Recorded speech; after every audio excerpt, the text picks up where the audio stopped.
जितने आस्था चैनल पर कथा सुन रहे हो, जितने फेसबुक और यूट्यूब पर सुन रहे हो, बहुत सावधानी से सुनना।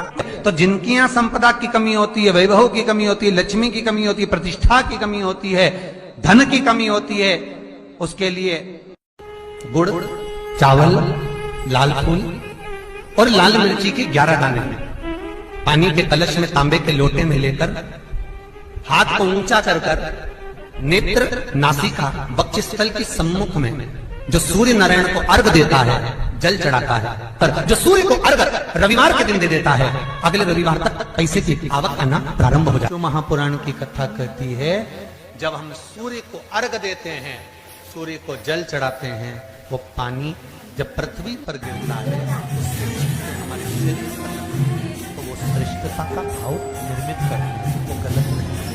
श्री शिवाय नमस्तुभ्यम, सब बोलिए एक बार जमकर, श्री शिवाय नमस्तुभ्यम। प्रैक्टिकल जरूर करना, कहीं सीवर वाला महाराज झूठ तो नहीं बोल रहा। शास्त्रों की बातें हमारे जीवन में हमें सुख प्रदान करे, इसलिए इस भाव का आनंद करते हुए आज की कथा को विराम देते हैं।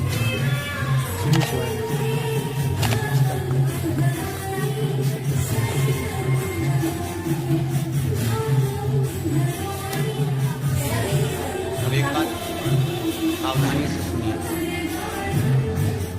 शायद शिव महापुराण के माध्यम से अभी तक ये बात सामने नहीं आई, पर शिव पंचायत कथा में आ रही है। जितने आस्था चैनल पर कथा सुन रहे हो, जितने फेसबुक और यूट्यूब पर सुन रहे हो, और जितने इस छत्तीसगढ़ की पावन धरा पर बैठकर सुन रहे हो, बहुत सावधानी से सुनना। एक प्रश्न हमारे भीतर खड़ा होता है, जब हम सूर्य नारायण भगवान को अर्घ देते हैं, जल चढ़ाते हैं, तो वो जल पृथ्वी पर जब गिरता है तो उसके छींटे हमारे शरीर पर लगते हैं, क्या वो ठीक है? क्या वो श्रेष्ठ है? तो शिव महापुराण की कथा कहती है, जब हम सूर्य को अर्घ देते हैं, सूर्य को जल चढ़ाते हैं, वो पानी जब पृथ्वी पर गिरता है, उसके छींटे हमारे शरीर पर लगते हैं, तो वो श्रेष्ठता का भाव निर्मित करते हैं, वो गलत नहीं हो सकता। कारण अब वो भी समझ लीजिए।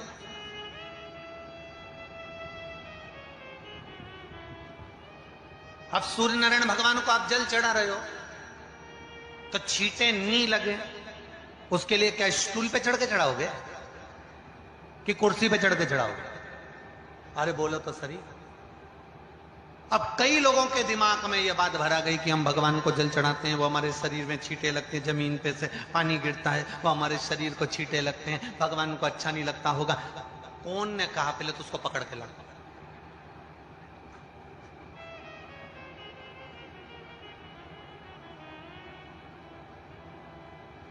क्योंकि मेरे राम जी महाराज, मेरे भगवान कृष्ण, बड़े बड़े संत, साधु, सन्यासी, तपस्वी, साधक, उपासक जितने भी हुए, जिन्होंने सूर्य की आराधना करी, इन्होंने टेबल पे चढ़कर या कुर्सी पे चढ़कर जल नहीं चढ़ाया, इन्होंने पृथ्वी पर खड़े होकर ही, क्योंकि पृथ्वी तत्व के देव हैं शिव। जब हम मृत्यु लोक पर खड़े होकर, पृथ्वी पर खड़े होकर भगवान शंकर का भाग पृथ्वी तत्व को धारण कर कर जल को हाथ में लेकर जब समर्पित करते हैं, और जो जल नीचे गिरता है वो शरीर पर अगर लगता है तो हमको उसका आशीर्वाद ही प्राप्त होता है, दोष नहीं लगता। पर लोगों ने इसको विपरीत कर दिया। कि कौन ने विपरीत करा? कई लोगों ने इसको विपरीत कर दिया। कौन ने विपरीत करा? तो जो दूसरे धर्म के लोग होते हैं, जिनको हिंदू धर्म से नफरत होती है और जो हिंदू धर्म की पूजन, सेवा, अर्चना को समाप्त करना चाहते हैं, वो धीरे धीरे धीरे धीरे कहने लगे कि सूर्य को जल चढ़ाओगे तो शरीर में लगेगा, शरीर में लगेगा तो दोष लगेगा। इसको कह कहकर घर घर में सूर्य को जल चढ़ाना लोगों ने बंद कर दिया कि आप जल चढ़ाएंगे तो दोष लगेगा, शरीर पे छींटा लगेगा, शरीर को ऐसा लगेगा। ये दोष नहीं है। कितनी सुंदर बात है महाराज। सूर्य नारायण भगवान को जब जल चढ़ाया जाता है, हाथ सिर से 8 इंच की दूरी पर होना चाहिए। जम के बोलिए, सिर से कितना ऊंचा होना चाहिए? 8 इंच ऊपर अपना हाथ होना चाहिए मस्तक से सूर्य को जल चढ़ाते समय। और न चांदी का, ना स्टील का, ना लोहे का, ना प्लास्टिक का, ना कांच का, ना सोने का कोई बर्तन, ना कांसे का, ना एल्युमिनियम का, ना पीतल का, केवल एक पात्र होना चाहिए, वो है तांबे का। काय का पात्र होना चाहिए? तांबे का पात्र। और सूर्य नारायण भगवान को जब 8 इंच ऊपर तुम्हारा हस्त है और जब हम सूर्य को जल चढ़ा रहे हैं, कैसे जल चढ़ाना है वो भी समझ लीजिए। अगर कोई कैंसर का मरीज है, जिसके चेस्ट में कैंसर आ गया हो, लेफ्ट में राइट में कहीं पर कैंसर आ गया हो, या कोई गठान आ गई हो, तो महाराज आप जल चढ़ाते समय उस जल की धार को सूर्य भगवान को जब चढ़ा रहे हो तो धार आपकी गठान की ओर जाना चाहिए, जिससे सूर्य की किरण उस जल में से आपके उस स्थान पर पड़े, उस जगह पर पड़े जहां पर गठान है। महाराज आप लगातार जल तो चढ़ाना चालू करो, अच्छे अच्छे डॉक्टर फेल हो जाएंगे और कह देंगे गठान ठीक हो गई।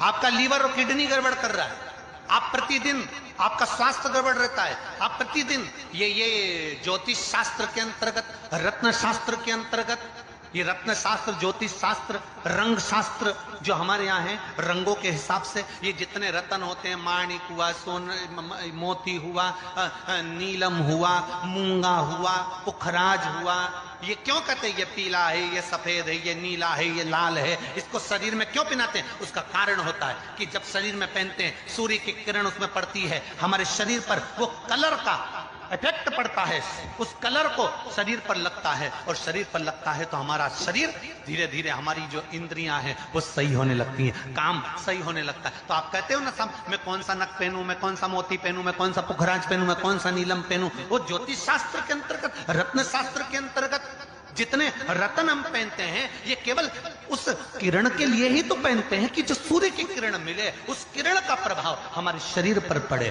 तो इन सबसे अच्छा है कि सुबह शंकर भगवान का नाम लो, तांबा का लोटा में जल भरो, 8 इंच ऊपर।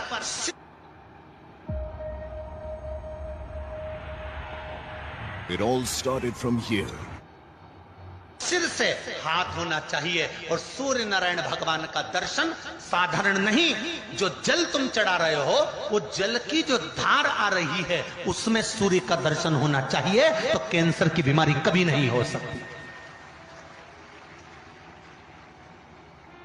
लीवर, किडनी, हार्ट, आपके हार्ट में अगर तकलीफ है, डॉक्टर ने कह दिया कि इसमें नस चोक है, आपको कहीं ना कहीं छल्ला डलेगा, आपको कह दिया इसमें कुछ ना कुछ प्रॉब्लम आ रही है, आप सूर्य को अर्घ देना चालू कर दो, सूर्य को जल चढ़ाना चालू कर दीजिए। आप सूर्य को जल चढ़ाओ, वो जल की जो तरंग आ रही है, वो जल जो निकल कर जा रहा है, उसकी जो किरण आपके हृदय पर, आपकी छाती पर पड़ रही है, नाड़ियों में पड़ रही है, नसों में पड़ रही है, उसका बल देखो तो सही। 1 महीना लगातार चढ़ाओ तो 15 दिन 20 दिन कर तो देखो। क्यों राम जी महाराज जल चढ़ाते थे? क्यों भगवान कृष्ण जल चढ़ाते थे सूर्य को? क्यों दशरथ जी महाराज जल चढ़ाते थे? क्यों कश्यप ऋषि जल चढ़ाते थे सूर्य को? सारे 33 कोटि देवता, सारे ऋषिवर, साधु संत सन्यासी तपस्वी साधक उपासक सब भगवान सूर्य को अर्घ दिया करते थे। क्यों देते थे? किस लिए?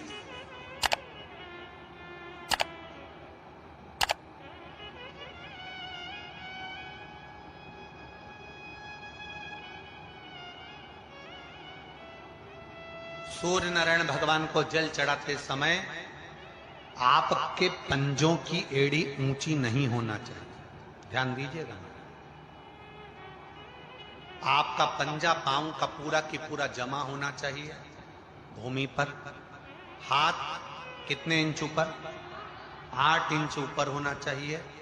जल जो गिरे, सूर्य की किरण, सूर्य का दर्शन उस जल की रोशनी में करना चाहिए। क्या होगा उससे? जिस बच्चे को आंख में चश्मा लगा हो, मोटे से मोटा चश्मा लगा हो, छूट नहीं रहा हो, तो थोड़े दिन उसको सूर्य का अर्घ चढ़वाना चालू कर दो और जल में से सूर्य का दर्शन कराना चालू कर दो। सूर्य का दर्शन जल में से। 2 महीना 2.5 महीना बहुत है, आंख की रोशनी बढ़ जाएगी, चश्मा हट जाएगा। आप कर देखिए। अब एक प्रश्न और खड़ा होता सूर्य को अर्घ देने। गुरुजी पंचदेव पंचायत में, सूर्य नारायण भगवान शंकर की पंचायत में हैं। सूर्य नारायण को हम फ्लैट में रहते हैं, हम फ्लैट के अंदर रहते हैं, तो हम फ्लैट में रहते हैं, हमारे यहाँ अगर छज्जा नहीं है, हमारे यहाँ जगह नहीं है, तो हम सूर्य को अर्घ कैसे दें? तो महाराज खिड़की तो होगी, अगर घर में फ्लैट में पानी ढुलेगा और आप लोग नहीं समेट सकते तो एक बाल्टी रख लो, एक पात्र रख लो, पर सूर्य नारायण भगवान को अर्घ देकर रोशनी शरीर पर पड़ना चाहिए। जिंदगी में कभी कोई बड़ी बीमारी नहीं आ सकती। कितने लोग देते हैं सूर्य को अर्घ? जरा हाथ उठाओ। बहुत बढ़िया, बहुत जोरदार।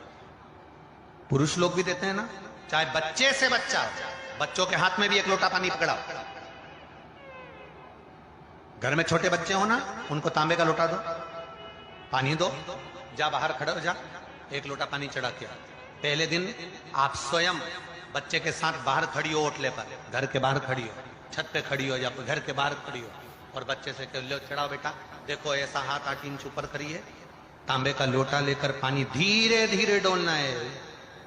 जैसे वो स्लो मोशन के सीन नहीं होते नाटक में, ये एकदम धीरे धीरे, बस नहीं तो मालूम पड़े छोरा छोरी एक साथ उंडेल के नहीं। जल चढ़ाते समय उस पानी में से सूर्य की किरण पड़ना चाहिए, सूर्य की। एक बात और कहना चाहूंगा, अगर आप लोग स्वीकार करेंगे तो, अगर कहीं आपको लगता हो कि बच्चा पढ़ने में कमजोर है, विद्या में कमजोर है, रिजल्ट अच्छा नहीं आ रहा, पढ़ने में कमजोर है, वो पढ़े अपनी जगह। शिवाय नमस्तुभ्यम। दोस्तों, हर हर महादेव। 16 फरवरी रविवार की महा उपाय। सूर्य को जल देते समय ये 4 चीजें अपने जल में डाल लीजिए, हर प्रकार की मनोकामनाएं पूर्ण होंगी। हर हर महादेव। श्री शिवाय नमस्तुभ्यम।